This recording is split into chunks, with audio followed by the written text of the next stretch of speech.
میں نے ہمیشہ اپنا سوچا، میں نے اس دن بھی بس اپنا سوچا، بس اپنا۔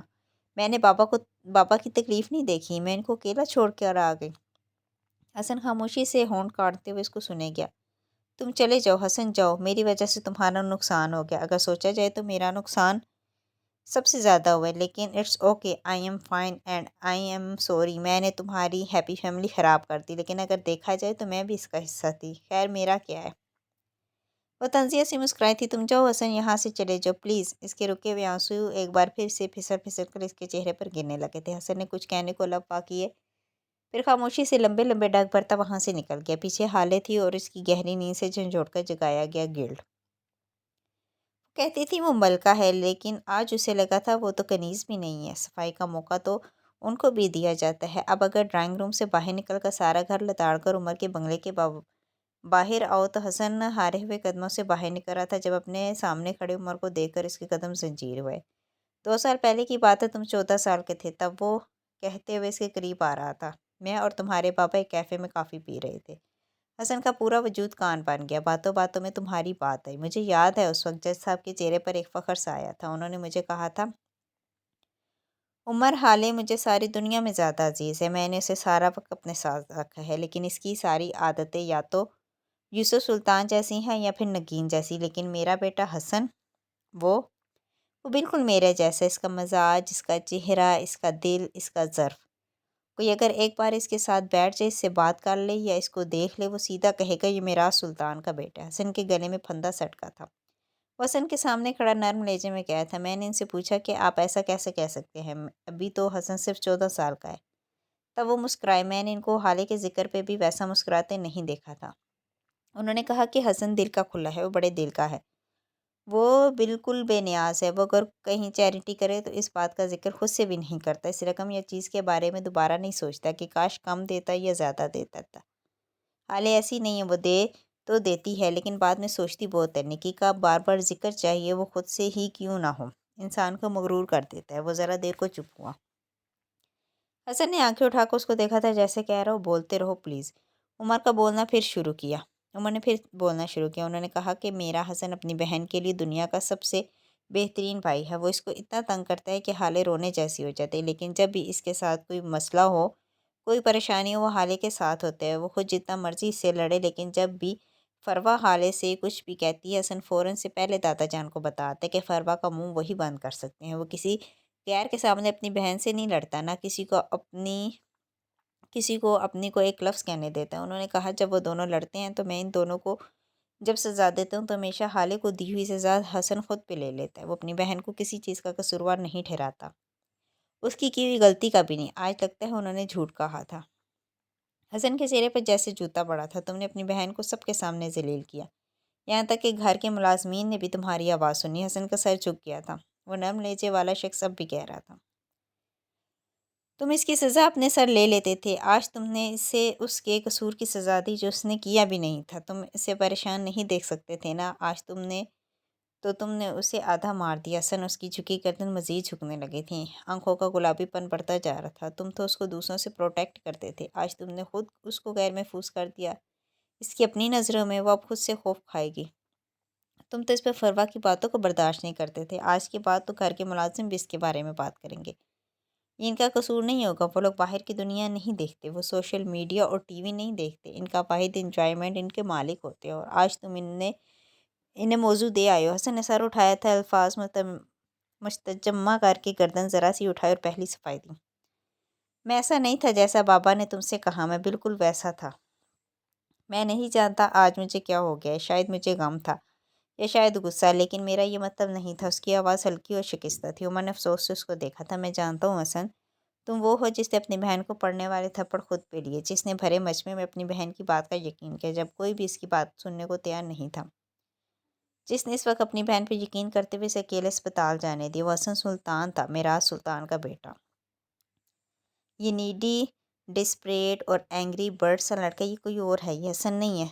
تمہارا غم تمہاری شخصیت کو دیمک کی طرح چاٹ رہا ہے، تم خود کو کھو رہے ہو بچے۔ غم کے گرد باؤنڈری بناؤ ورنہ یہ تمہارا وجود کھوکھلا کر دے گا۔ وہ تمہاری بہن ہے، عورت ہے، تم مرد ہو، اللہ نے مرد کو عورت و فضیلت دی ہے، مرد کو افضل بنائے اس لیے نہیں کہ وہ زیادہ طاقتور ہے، اس لیے بھی نہیں کہ وہ کماتا ہے کھلاتا ہے، بلکہ اس لیے کہ وہ عورت سے صلہ رحمی کرے، اس کی چھوٹی چھوٹی باتوں کو نظر انداز کرے، اسے پیار و محبت سے سمجھائے۔ کبھی اگر عورت غصہ کر جائے یا لڑ جائے تو صبر کرے، جب وہ ٹھنڈی ہو جائے تو اسے نرمی سے اپنا مدعا سمجھائے۔ نوکروں اور بچوں کے سامنے اس کی غلطیوں پہ اس کو ذلیل نہ کرے، بلکہ افضل ہونے کا ثبوت دیتے ہوئے اسے معاف کر دے۔ اس کو کمزور ہونے کا طعنہ دینے کے بجائے اسے اپنے کندھوں کے ساتھ کھڑا کرے۔ چھوٹی سے چھوٹی، بڑی سے بڑی بات کا الزام اس کو دینے کے بجائے مرد بن کر وہی مسائل حل کرے۔ اصل مرد پتہ ہے کون ہوتا ہے؟ جو اپنا غصہ اور فرسٹریشن اپنے گھر کی عورتوں پہ نہ نکالے، کالج میں دوستوں سے لڑ جھگڑے اور آفس میں باس کی ڈانٹ ہو یا نوکری کا نہ ملنا، ان تمام حالات کو فیس کرتے ہوئے جب وہ گھر آئے تو مسکرائے، کیونکہ وہ مرد ہے۔ بلا وجہ اپنی بہن، ماں، بیوی، بیٹی، کسی پہ بھی اپنا غصہ نہ نکالے، کیونکہ وہ مرد ہے۔ اللہ نے اسے یہ مقام دیا ہے، بڑا رتبہ دیا ہے۔ بڑے رتبے پانے کے لیے دل کو بڑا کرنا پڑتا ہے، خود کو گہرا کرنا پڑتا ہے، دل کے اندر ایک قبر بنانی پڑتی ہے جس میں اپنے گھر کی عورتوں کی چھوٹی تو کبھی بڑی غلطیوں کو دفن کرنا پڑتا ہے۔ اپنے سے کمزور پہ چیخ چلا کر اگر تمہیں لگتا ہے کہ تم مرد کہلواؤ گے تو لوگ تمہاری واہ واہ کریں گے تو تم غلط ہو۔ افضل مت بنو حسن، کیونکہ تم ایک افضل مرد کے بیٹے ہو۔ باظرف بنو کیونکہ تمہارا باپ ویسا تھا۔ اپنا غصہ اور غم اپنے گھر کی عورتوں پر مت نکالو، کیونکہ تمہارا باپ ایسا نہیں کرتا تھا۔ پہلا بیٹا باپ کی پرچھائی ہوتا ہے۔ تمہیں کیا ہوتا جا رہا ہے؟ تم ایسے تو نہیں تھے۔ حسن نے اس کی بات کا جواب نہیں دیا۔ کیا تم بابا کے ساتھ کافی پیتے رہے ہو؟ وہ اس کے چہرے کو دیکھتا پوچھ رہا تھا۔ عمر سے اپنے لفظوں کے سحر میں جکڑ چکا تھا، حسن کو پتہ بھی نہ چلا کب۔ عمر مسکرایا تھا، گال کا گڑھا واضح تھا، اس کے دونوں گالوں میں گڑھے پڑتے تھے، لیکن ایک بائیں گال میں پڑنے والا گڑھا بالکل مدھم ہوتا تھا، اتنا کہ بہت غور سے دیکھنے پر نظر آئے۔ ہم ساتھ کافی پیتے رہے ہیں، کھانا کھاتے رہے ہیں، ہم نے کئی ملکوں کا سفر ساتھ کیا، ہم بہترین دوست تھے۔ وہ میرے لیے چائے بناتے تھے، میں ان کے لیے کھانا بناتا تھا، انہیں فیورز دیتا تھا، ہم راتوں کو دیر تک شطرنج کھیلتے تھے۔ تمہارے پاپا ہر دفعہ ہار جاتے تھے۔ وہ بھی کچھ اور کہتا جب حسن نے کرنٹ کھا کے اس کو دیکھا تھا۔ وہ تم سے ہار جاتے تھے؟ اس نے عمر کی بات کاٹ کر تیزی سے سوال کیا تھا۔ ہاں، وہ ہمیشہ ہار جاتے تھے، ان کو اس بات کا ہمیشہ غصہ ہوتا تھا کہ وہ مجھ سے کیسے ہار جاتے ہیں۔ اصل میں نہیں، وہ تم سے نہیں ہار سکتے، تم جھوٹ کہہ رہے ہو۔ اس نے پہلے سے بھی زیادہ تیزی سے اس کی بات کاٹ دی تھی۔ میں تم سے بات ہی کیوں کر رہا ہوں؟ مجھے تم سے کوئی بات نہیں کرنی، وہ کہتے ساتھ آگے بڑھ گیا تھا جہاں ڈرائیور گاڑی میں بیٹھا اس کا انتظار کر رہا تھا۔ اس نے ابھی گاڑی کے دروازے پر ہاتھ رکھا ہی تھا جب ایک بار پھر عمر نے اس کو پیچھے سے پکارا، حسن سلطان، تمہیں ایسا کیوں لگتا ہے کہ مجھ سے نہیں ہار نہیں سکتے؟ حسن کے گلے گلٹی سی ابر کر معدوم ہوئی تھی، تھوڑی دیر بعد اس کے گلے سے پھنسی ہوئی سی آواز نکلی تھی۔ یہ ان کا فیوریٹ کھیل تھا، وہ گھر کے ہر فرد کے ساتھ کھیلتے تھے، شمس چچا، سفیر بھائی، دادا جان، ہارون بھائی، مہر آپی، یہاں تک کہ کئی بار بخش کے ساتھ بھی۔ وہ کبھی کسی سے نہیں ہارے، وہ صرف ان لوگوں سے ہارتے تھے جن سے ان کو بے تحاشا محبت ہوتی تھی، جیسے کہ حالے۔ وہ بس حالے سے ہارتے تھے، اور تم نے یہ بات مجھ سے تو کہہ دی ہے، حالے سے مت کہنا، وہ تمہیں زندہ نہیں چھوڑے گی۔ بابا کے معاملے میں بہت زیادہ پوزیسو ہے۔ وہ بول بول کر بغیر عمر کی طرف دیکھے گاڑی میں بیٹھ گیا، پیچھے عمر کے ہونٹ مسکراہٹ میں ڈلے تھے۔ اب تو یہ بات ان کو بتانا مجھ پر فرض ٹھہرا، وہ بڑبڑاتا اندر کی جانب بڑھ گیا تھا۔ یہ دن اپنے ساتھ بے انتہا مسائل آیا تھا، لیکن ڈاکٹر عبدالحفیظ پیرزادہ کے لیے اس سے زیادہ محنوس دن کوئی نہیں تھا۔ ان کے اپنے گھر کے باہر پولیس موبائل میں بیٹھایا جا رہا تھا، ان کا چہرہ سفید تھا جیسے کسی گناہ گار مرد کا چہرہ ہو، آنکھوں میں خالی پن، ذلت، ناکامی، نہ جانے کیا کہ ایک ساتھ در آیا تھا۔ برہان ان کی قمیض سے لپٹا بری طرح رو رہا تھا، شمس نے ایک ہاتھ سے برہان کی انگلی تھام رکھی تھی۔ آس پاس رپورٹرز کا جمع غفیر لگا تھا اور دھڑا دھڑ تصاویر اتاری جاتی۔ کچھ پولیس والوں نے بڑی مشکل سے ان کو ڈاکٹر عبدالحفیظ کے قریب آنے سے روک رکھا تھا۔ ڈاکٹر عبدالحفیظ کو پولیس موبائل میں بٹھایا گیا تھا جب شمس برہان کی انگلی چھوڑ کر موبائل میں بیٹھے عبدالحفیظ کے کان کے قریب جھکے۔ میں تمہیں یہاں سے نکالوں گا، یقین کرو میرا، بس تم اپنی زبان مت کھولنا، ورنہ تم جانتے ہو تمہاری زبان میرا کچھ نہیں بگاڑ سکتی، لیکن تمہارا بیٹا میں اس کا بہت کچھ بگاڑ سکتا ہوں۔ اس کے علاوہ میں تمہاری پاک بیوی کی قبر بھی جانتا ہوں۔ تم جانتے ہو نا آج کل قبر میں لیٹی عورتوں کو نکال کر ان کے ساتھ کیا ہو رہا ہے؟ یقیناً تم اپنی پاک سید بیوی کی لاش کی بے حرمتی نہیں ہونے دو گے، ہے نا؟ وہ کرخ چہرے کے ساتھ ان کے کانوں میں جیسے قطرہ قطرہ تیزاب انڈیل رہے تھے۔ عبدالحفیظ پیرزادہ کی آنکھوں میں یکدم تکلیف ابھری تھی، چہرے پر ملال سا کا سایہ لہرایا تھا۔ انہوں نے شمس کے چہرے کو دیکھتے ہوئے بدقت کہنا شروع کیا، میں 21 سال کا تھا جب میں نے اپنا گاؤں چھوڑا، میں اپنے باپ کا اکلوتا بیٹا تھا۔ انہوں نے 4 شادی کی، لیکن نرینہ اولاد صرف میری ماں سے ہوئی، وہ بھی ایک واحد اولاد۔ شمس کے چہرے کے تاثرات بگڑے تھے، برہمی سے ان کو جھڑکنے لگے جب عبدالحفیظ نے ان کا ہاتھ تھام لیا۔